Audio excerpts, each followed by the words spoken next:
Birodar, sen ham nimalardir xohlaysan. Men ham nimalarnidir xohlayman. Alloh ham nimalarnidir xohlaydi. Sen ham xohlaysan bir narsani, men ham xohlayman bir narsani, Alloh ham xohlaydi bir narsani. Kim xohlagani bo'ladi? Qarang, siz bilan bizni xohlashimiz bu orzu, umid. Allohning xohishi hukm. Hadis qudusiyda Alloh taolo aytadi: "Abdi, ey bandam, ana urid va anta turid." Sen ham xohlaysan, men ham xohlayman. Men ham xohlayman, sen ham xohlaysan. Fa iza sallamta li fima urid, kafaytuka ma turid.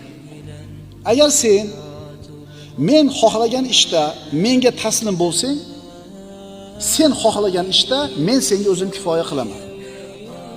Men aytgandaqa bo'l, sen xohlagan narsani beraman.